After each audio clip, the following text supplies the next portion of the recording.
I'm going to start off this video with a question for you and Harry Potter cloak. There we go. Do you think, so look at this chart, and for a time perspective, just realize that all of this is about 140 days. This is the 2-hour chart on Bitcoin. I have added a rainbow system so you can kind of visually take a look at momentum and compression and all that kind of stuff. It helps you visualize price a little bit better, even take price off. So when the rainbow's above the gray line and blue line, it's a very bullish moment, and it acts kind of like price with resistance. Like this is a resistance when the rainbow's under. Got rejected from it. Now it's sloping down, but not too far away from it, and it's compressing. So with this chart, my question for you is this. Do you think Bitcoin will hit line A first or line B first? It's not going to hang out forever between two origin lines. It could be a while, but it's because volatility expansion is going to happen pretty darn soon. It's likely that one of these two are going to be tagged, before the end of November. So which do you think it is? And you can go ahead and leave me a comment to that question in the video section. And if one of my clone scammers, or the only clone scammer I have, responds about Telegram or whatever, I will try to delete it. And this is the time for new viewers to go ahead and subscribe, hit the bell for all alerts, and returning viewers, smash the like for me for your content creator, and let's get freaking moving. Let's get some darn Bitcoin.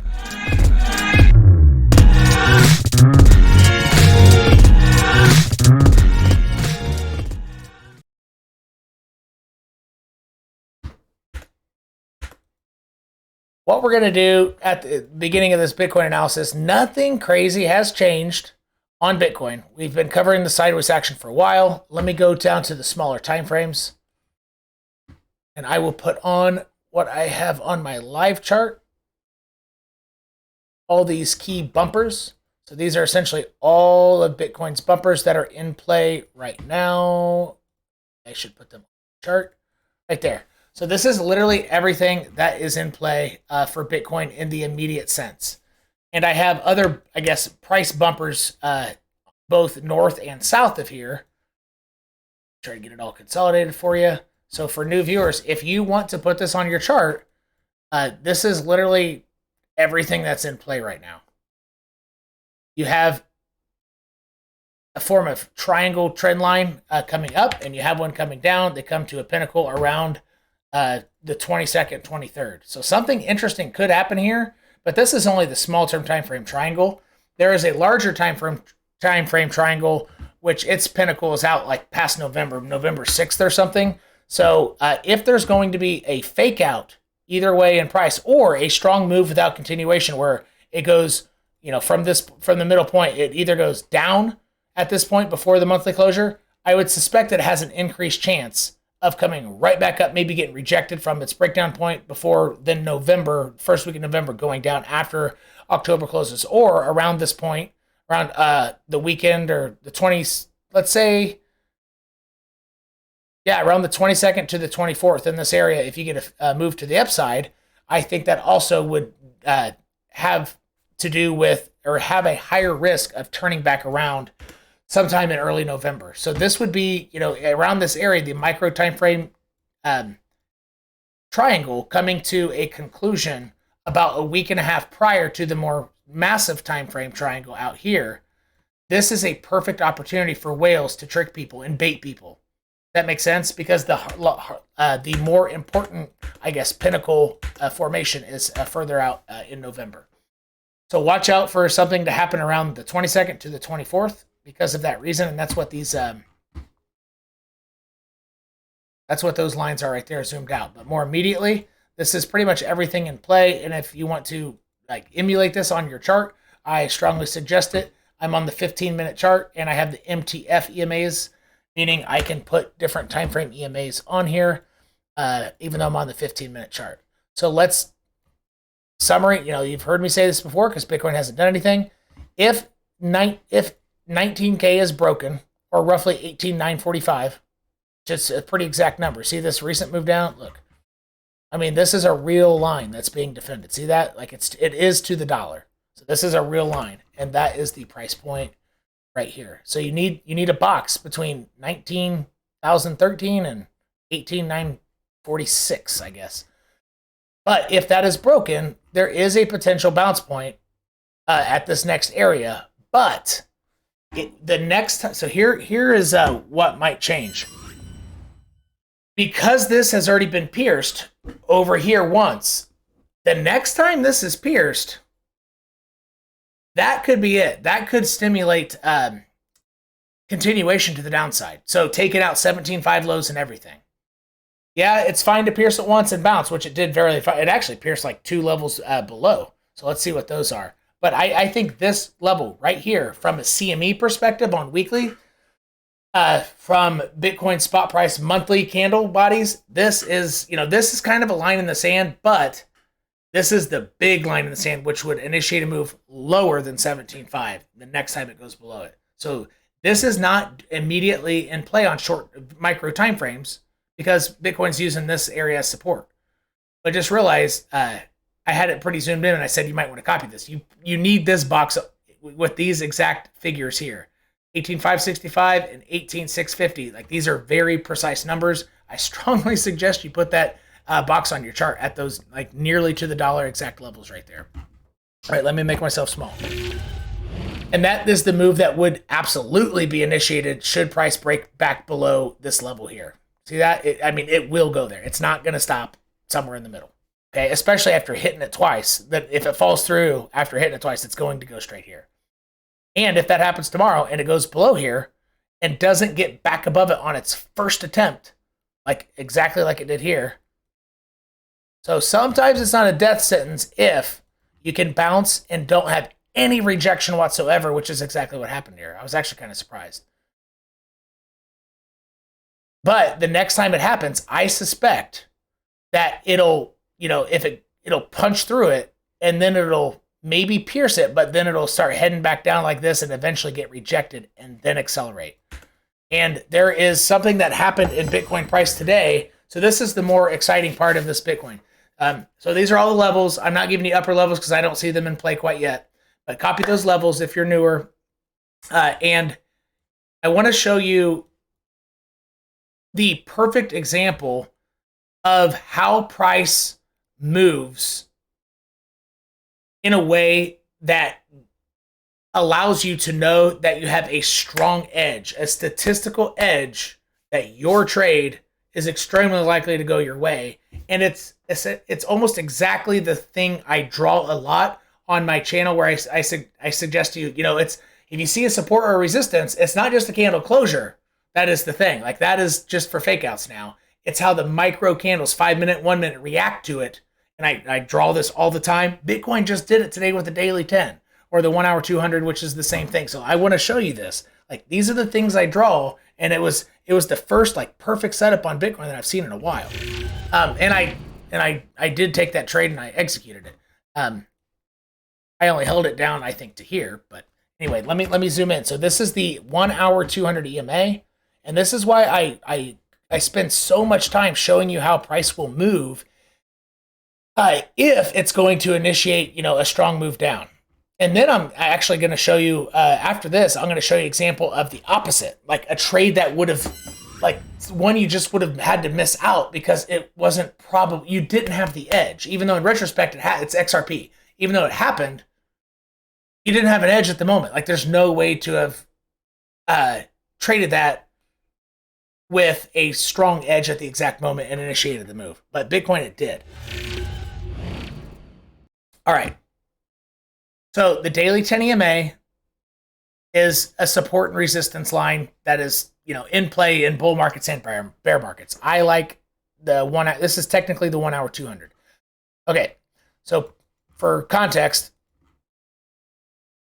price had bounced off this bottom box, created a nice higher low structure, getting all the way up there, got rejected, nice pullback, and then it spiked above on a pretty aggressive move.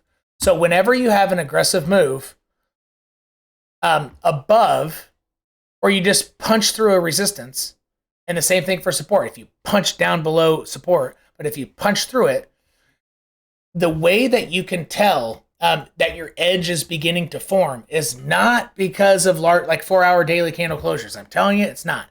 It is the micro, and I'm on the 1 minute. It is the small candles. Because after you punch through, the first time you come back to touch it, which is, as XRP fans in my analysis, like you probably didn't believe that it was going to come back and touch that triangle after it punched through. Well, it did, right? So it usually does. After you punch through a support like this, it's extremely likely that you'll come back to touch it. But it's the way that it touches it that your probabilities start forming. So because it came down and these 1 minute candles did not find this line as support, that means you instantly have a slightly higher probability that the way this move in general will resolve itself is to the downside. Is it a strong edge at that moment? No. But that is when your probabilities, you start getting enough data points to like have something to work with, right? So at this exact instant, I was kind of like licking my chops, kind of looking for a rejection from this line later. So my plan was, okay, I'm going to wait till I see a clear rejection. And then once I get a rejection, I'm going to look left. This is what I say on my channel all the time. I will look left, look for the most recent low, but after a rejection, and then once it takes out that low, that's when it'll accelerate down, right? You've heard, returning viewers, you've heard me say this all the time. And for new viewers, watch, like what I'm covering is exceptionally valuable because it works for both when you punch through resistance or when you punch down below support. It's the same thing, and it almost always works the same way. All right, but I will also show you an instance where it didn't with XRP because XRP just likes to move like its own freaking animal. All right, so at this instant, I already became interested in looking for a short, but after you get a rejection. So all this stuff, okay, no rejection yet, comes back up, almost takes out this high. It's like, uh-oh. It's like, man, my short isn't going to work. But then it came down, and I probably would have flipped long had these small candles use this as support, and then it takes out like, this general area here. I probably would have I definitely wouldn't have been short after that point. But once again, it found support under this line, right? And then it made a lower high and then fell below it. Still no rejection, so I'm still not looking left. Finally get that rejection, true rejection. And now I know, hey, if it starts getting closer to this, that is exactly when it is going, like this is when it will accelerate somewhere, somewhere, like maybe some people would look at it here, but somewhere in this area. So just kind of put a box here. This is where the trade will become very probable.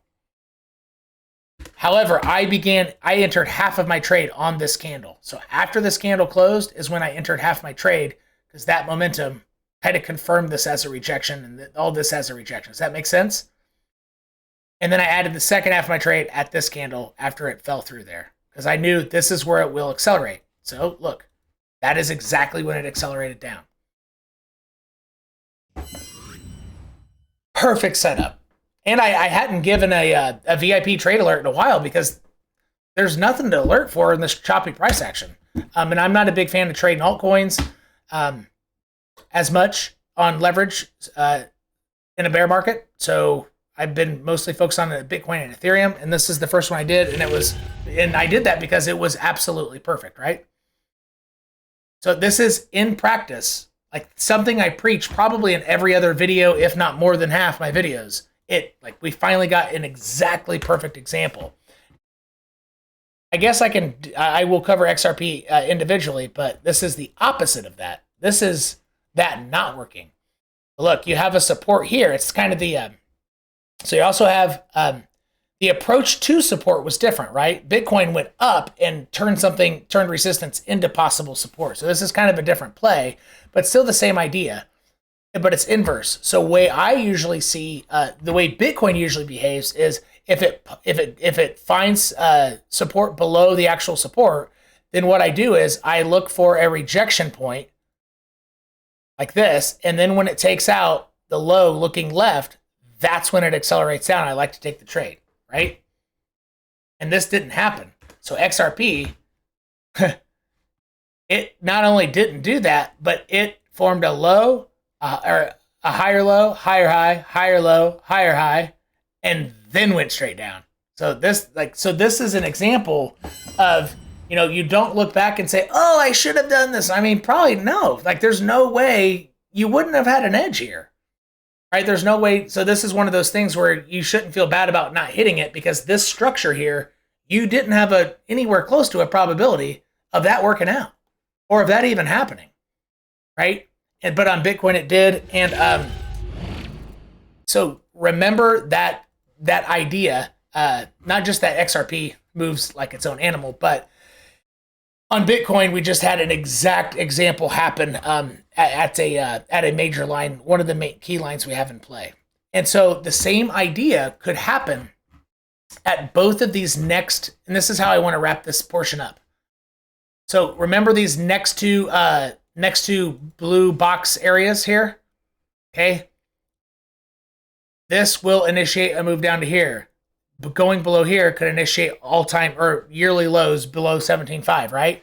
So on Bitcoin, because Bitcoin typically follows those rules, the first time it dives past 18,945 or whatever, like it did here, that's not necessarily time to say, hey, I'm going short. You want to wait for it to punch through, then get rejected, and then start making a lower high, and that's when you hit. Does that make it? Not financial advice, but that's probably what you're going to see. So you're going to see something like we just dissected up here at the orange line, but on the one, so I'm not on the 1 minute time frame anymore. But when it goes below here, you don't want to just attack it because it goes below. You want to wait for what we just saw up here that I dissected. And you could use the 5 minute chart, 1 minute chart, doesn't matter. But I would recommend looking for something similar, both at 18,945 and at this level right here, 18,565. Because the same thing, something that smells similar, is very, very, very likely to happen. Does it happen every time? No. Sometimes just blast through. But those are the times, that you can't really, you don't have an edge exactly at the moment. You don't have an edge of guessing when it'll accelerate down. Makes sense? And that is what we got for Bitcoin price.